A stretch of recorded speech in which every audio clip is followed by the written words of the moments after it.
Please exercise caution before we start. The following is for. This is the exact federal text for educational and entertaining purposes only. Inner City reported on the Sean Diddy Combs trial's courtroom testimony. Nobody anticipated the following. Witness in Sean Diddy Combs trial. To have a badge concealed inside his lapel in a navy blue suit. But when former FBI agent Mark Halperin took the stand, the entire room fell silent. Silently, he exposed a network and a system that went beyond a simple controversy. Yes, the level of security was so great that it extended to the US presidency.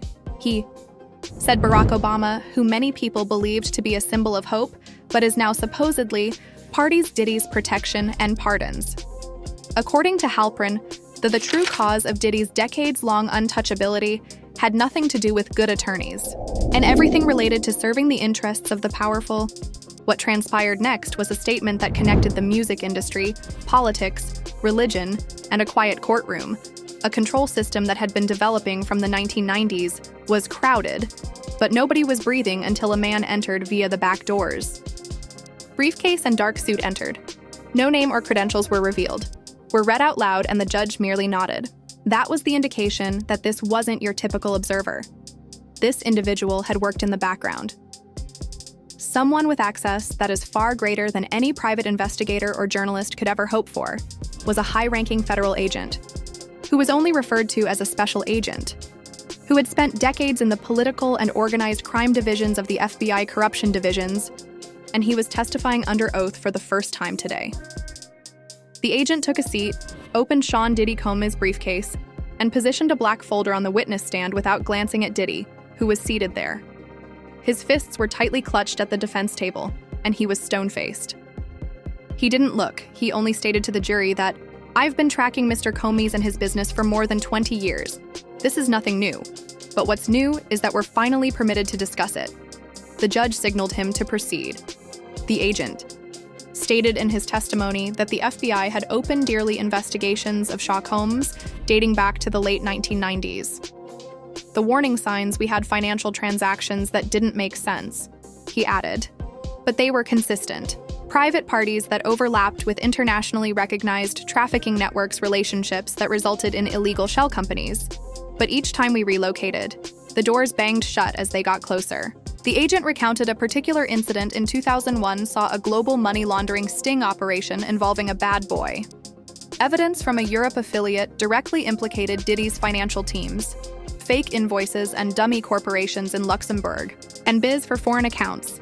However, the order was rejected when it came time to request warrants. "We weren't just dealing with celebrity," the agent replied. "When I first realized protection, we had to contend with federal meddling. I don't mean to sound like this, but whispers filled the courtroom. Conspiratorial," the agent went on, "but this was not a local police case. Fearing that we were being told to do this from top-down Washington officials' files disappeared, witnesses were moved, and investigators were reassigned. We initially believed it to be a coincidence, but it wasn't." The prosecution next presented a chronology of halted inquiries from 1999 to 2013. Diddy was always associated with criminal activities, such as wire fraud, violence, and trafficking. There was either a one important witness vanished, or the probe was halted by a government delay. A woman in the gallery gasped and covered her mouth, and a jury appeared visibly stunned. Then the shocking revelation came in 2003 when the agent stated, "We had grounds to suspect Mr. Combs was functioning under an unauthorized form of informant protection that isn't registered in public logs. Only extremely high-ups can provide that level of protection. Additionally, there were just 3 federal employees at the time who could have given the go-ahead." Diddy appeared to recognize those individuals as the room froze. Leaning forward, Special Agent Redacted cleared his throat. "This is where because it's not simply about the atrocities done. The story changes," he added, concerning who permitted such offenses to go unpunished, which leads us to Mr. Combs' connection to high-ranking political leaders, particularly Barack Obama. The courtroom erupted in silence, even the judge. The agent carefully lifted his head and narrowed his eyes before reopening the black folder and presented the judges with a number of pictures. The first one was blurry. Diddy at a fundraiser in 2005, standing next to then-Senator Barack Obama, Chicago. The following was a private, off-the-books event in Washington, D.C. in 2007, hosted by a significant lobbying organization closely associated with the Democratic National. Although Committee Diddy was identified by a false name, the picture demonstrated that he was there, and he wasn't by himself. The agent clarified that these weren't only photo opportunities. We think Mr. Comey participated in closed-door discussions, operations involving the exchange of favors between campaign workers and intelligence sharing, revealing private information about others in return for safety. The defense leaped up and said, "Objection!" Prior to the agent's term being completed, however, the prosecution calmly provided supporting documentation, including travel records, email information, and even a redacted internal document mentioning a meeting with Bo's cultural liaison aides for valuable entertainment assets, the agent stated. "Here's what we know," his tone hardening. Shortly after Mr. Obama assumed office in 2009, our bureau filed a request for a wiretap against Sean Combs with the intention of intercept conversations between Mr. Combs and a number of recognized drugs traffickers using productions connected to bad boys to launder money businesses. The courtroom erupted in protest as the plea was turned down by the C. The prosecutor inquired as the agent turned to the last page of the call log folder from a law firm connected to the White House. The identity has been deleted, but the timestamp corresponds to the precise minute our request was granted. The court inquired about jury to ignore any conjecture, but the harm had already been done. The date wasn't coincidental, and the implications weren't subtle. A man under federal surveillance had managed to get enough access to the White House for him to. We are not claiming that President Obama personally shielded Mr. Cold from a wiretap. Comey's, the agent explained, but we're claiming that his government established a pipeline, a connection, and that connection successfully provided Mr. Comey's years of impunity. Reporters scrawled frantically, even the stenographer pausing, briefly, before going on. Diddy wasn't particularly fortunate. In this scenario, was calculated and made possible by power that was considerably more than anyone had expected, and that was just the start. The jury was already leaning in. Pens forgotten, eyes riveted. Special Agent Redacted had broken apart a section of the trial that none had predicted, not even the most audacious reporters. But what came next changed the mood of the courtroom from one of curiosity to one of fear. The final image that the agent displayed wasn't blurry or secret. Rather, it was a high-resolution image captured during a private event on Martha's Vineyard. 3 men, including former President Barack Obama, Sean Diddy Combs, and Reverend Al Sharpton. This was not a public event, and they weren't posing for the media. Was a darkly lighted event held on a tech's private estate. Billionaire with connections to the defense and entertainment sectors, contracting firms. This photo was shot in 2014, and according to the agency, they referred to it as a charity.meal. But we used court-approved methods to get the guest list.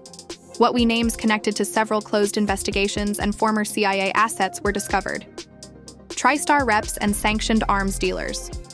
Once more, laughter broke out as the judge slammed the gavel and ordered the agent to continuing. Mr. Combs was a conduit distributing, not a guest. Information from the marble halls of political power to the streets of New York, and his misdeeds were pardoned in exchange. A jury dropped their pen, and the tale that narrowed the eyes of even the judge. In 2012, the agent stated, the Miami field office conducted a trafficking sting. A well-known associate of when Mr. Combs was discovered to be involved in girls' drug-related offshore wire transactions, it was the agent's eyes were heavy for 48 hours, the type of situation that generates headlines. The suspect was freed, the agents were reassigned, and the file was later sealed, and the matter vanished. The prosecutor inquired, but the agent didn't pause. We received a call from an extension on Capitol Hill. That's all we know. No name, just a single phone call, and it was all gone. He then gave it tow mails and internal memos from perplexed agents, alerting them to interference. One line, the statement, "Don't ask why this got buried, just be glad," caught the agent's attention. You're not there in the room. Then possibly the most sinister disclosure, the agent mentioned a time in 2015 when we kept a careful eye on Mr. Combs' travels. He first visited Haiti and then Colombia, then to Caribbean private islands. At first we thought it was for fun. However, Information from outside partners indicated that meetings with the cartel were not necessary. Associated financiers, yacht parties with adolescent females transported from Brazil and Eastern Europe. According to one version, the girls were even informed that we're at an audition for American Idol, and by this point the jury were clearly shaken. Closing the folder, the spy wore a mogul's mask the entire time, rebel and philanthropist. Yet behind the scenes, he was managing an empire based on intimidation, extortion, and immunity purchased through sway. The judge asked for a break. Many people left the room in stunned silence as they filed out slowly. Additionally, Diddy appeared to be a man who, for the first time since the trial started, when the court reassembled, it was evident that the walls were finally closing in. Audience had become silent and gloomy. There was more than just a music mogul Montreal special agent's false sense of safety, equality, and fairness. Redacted returned to testifying, his voice now more solemn. What he said next impressed. We have reason to think he started that a cache since the courtroom is clearly stiff. There were surveillance recordings from different Combs-owned homes dating back to. Since 2003, we have known that this is not the case. Conjecture. But since some of those recordings momentarily made it through federal hands, he pressed a remote control, and a projector showed a screen grab of video captured in real time from a monitoring room in one of Diddy's residences in Los Angeles. We received this picture from a whistleblower from a now-defunct private Combs engaged a security company, and the room had up to 30 monitors apiece, connected to a separate area, including individual studios, halls, bedrooms, and pools. We discovered that the cameras were concealed, and the subjects were unaware that they were being filmed.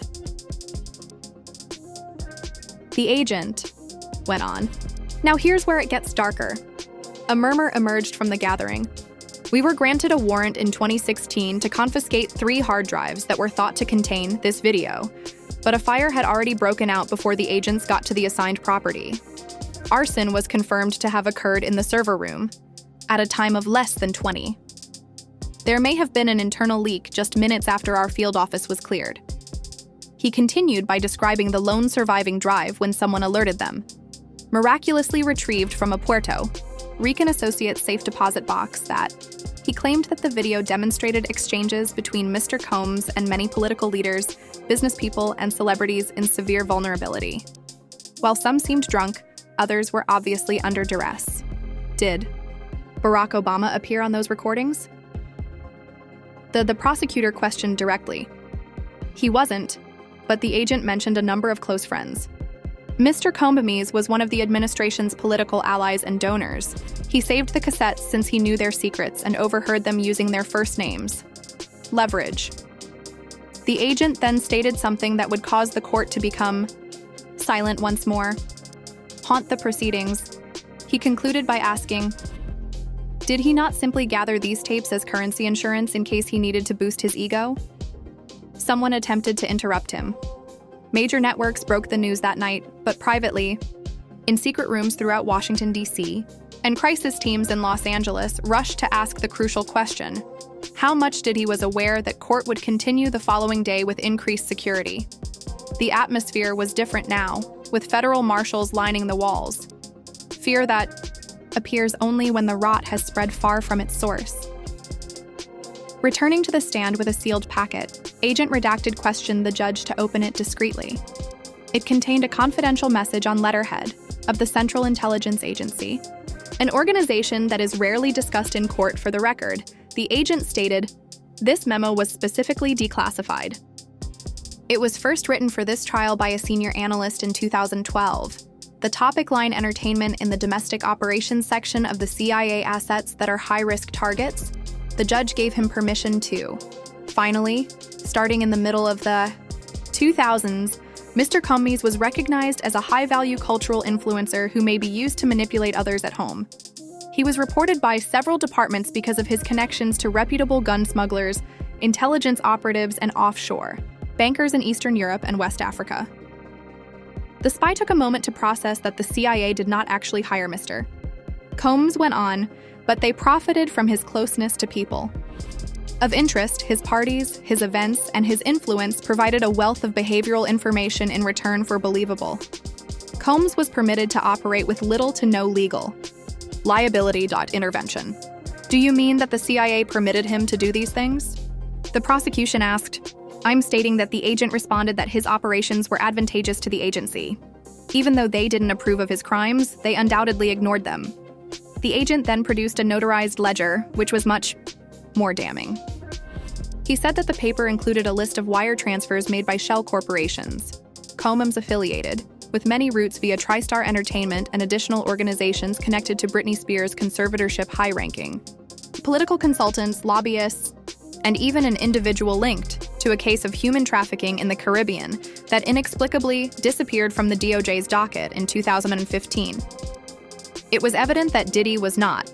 He belonged to a well-funded, strictly regulated circuit of influence peddling, clandestine information warfare, and extortion. And just when the court believed it could not go any farther, so Agent Redacted made one last line. We think he stated that Diddy utilized one of his offshore accounts to be classified material from a former contractor for the NSA. The contractor is now dead. The judge shouted for order, but nobody came. The courtroom exploded. Even Diddy's lawyers seemed unsure of what to do. The first statement of Agent Redacted's evidence was, Mr. Combs had the gasps reverberated across the room as the President's number 2014 after the aftermath of a scandal in the music industry that involved multiple. Our crew made an effort to hold Mr. Combs upon the arrival of foreign visitors and underage girls. When he returned from St. Bartholomew to the United States, a red flag was raised. When the private flight landed in Miami, it was supposed to be searched. But the agent held up. An official document from the Department of Homeland Security shows the customs warning here. After 37 minutes of being live, it abruptly went down. Why, the prosecutor asked? Because DHS received a call from someone in the Obama administration. We only know that it lasted 41 seconds. Later, the number was linked to a secure White House counsel's switchboard. The alert disappeared. The lawsuit was dismissed. Diddy left the airport unnoticed, according to surveillance footage.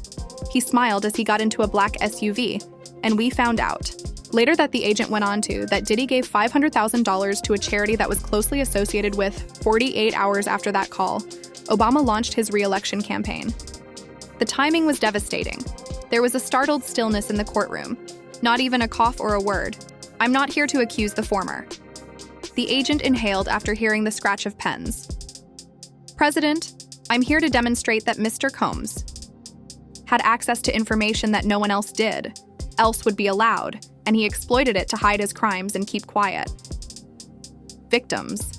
The room was filled with a surge of realization that this was about a system, not Diddy anymore. Build a power pipeline that encircled the highest levels of who else knew by American influence? The question hung in the air like smoke. When journalists saw Agent Redacted on the stand for the 7th time, had already created the phrase blacklist trial to describe the hearing because of the material he produced next was so incendiary that it was given to the judge in a suitcase that can withstand fire within a 94-page FBI report known as Project Ghost. The Ghost Room dossier is Diddy's insurance policy. He said the jury was initially discovered during a raid on a Newark, New Hampshire storage facility in 2022. Jersey concealed under a phony corporate facade in a climate-controlled cellar. Agents found hundreds of Polaroids and dozens of hard drives. But what the most important thing was a folder called BL Priority Protected Archive. Altered surveillance images, handwritten notes, airline manifests, and transcribed talks, many of which were from allegedly implanted covert microphones. Among clubs that Diddy went to between 2004 and 2019, Interscope Rock Nation execs are among the names on the list. The most damning were Black, Live Nation, and even 2 former White House aides. White photos that depict people in precarious situations, with keywords such as leverage silence and verify use, timestamps, and initials. The goal. The agent clarified that the purpose of this archive was blackmail, not amusement. Continuing whenever a political favor was required or a new talent refused to sign. Mr. Combs would suggest that there were tapes and the individuals on them. Agent Redacted, who typically backs down, mentioned a 2017 instance where a rising pop artist declined to play at a Diddy function. Within days, there were rumors of a private headlines about her collapse shortly after she joined with Alabel connected to Diddy's distribution network. But one addition in the courtroom was frozen by the file, and BO plus the initials were extensively distributed. RS all handled payoff confirmed donation received, thought to allude to a well-known recording studio CEO and Barack Obama, while although there were no direct recordings of the president, it was implied that influence, gifts, and favors were all a part of a long-standing, mutually beneficial arrangement. Agent Redacted came to the conclusion that these are not accusations, patterns, and strategies. This was about creating a community, not about hosting parties. Shadow Empire. As the trial got underway, one tape, one favor at a time, on the 8th day, a solemn atmosphere pervaded the courtroom. What transpired next was not about phone logs or financial ledgers, it was about persons. And the agent redacted. The once more, take a position holding a manila folder labeled confidential witness files, rejected. These were declarations and testimony from those who had arrived, forward in the early phases of the inquiry, but for a number of reasons decided not to testify in public. He claimed that at least 26 people provided us remarks on their encounters with Mr. Combs, but Hoare refused to show up out of fear of reprisals or threats of NDAs. He started reading snippets. One was taken from a previous Diddy's choreographer between 2005 and 2012. She claimed to have been drugged at an inner circle after party. She woke up confused and with inexplicable injuries. Tried to report it, but her agency fired her a week later. Another account arrived from a male model, then 19 years old, who was transported to Miami under the guise of doing a modeling shoot. His affidavit states that what he entered was more like to Eyes Wide. Cameras everywhere and phones are not permitted. A handler who told him to keep quiet unless someone spoke to him, but the most terrible came from a person who was only known as CW11. This individual stated that they were exposed to Diddy by someone when they were 17. I thought it was a mentorship, it was never, the statement said inside his camp. He warned me that my family would regret it if I left or said anything. As the agent redacted and closed the folder, the courtroom fell silent. These are not although they don't have platforms, the persons in headlines do exist. And this has lasted far longer than it should have because of their anxiety, he said, creating a list with names removed but dates and places that correspond to documented tragic incidents. What is that list? The judge inquired. The agent stated, confirmed victims, whose accounts matched several pieces of information. Findings from our research? By the nobody in the room, not even the jury, had dry eyes when he stepped down. Court security was doubled on the last day of Agent Redacted's testimony, not because numerous dangers, but since they foresaw what would happen. We've saved the last piece of evidence for today, the agent stated, revealing a transcript that had been sealed. Is a recording of a 2015 phone conversation between Mr. Combs and an anonymous person connected to a significant lobbying company in Washington, D.C. The transcript has now been confirmed by voice recognition software and several analysts. After pausing, he started reading Diddy's voice.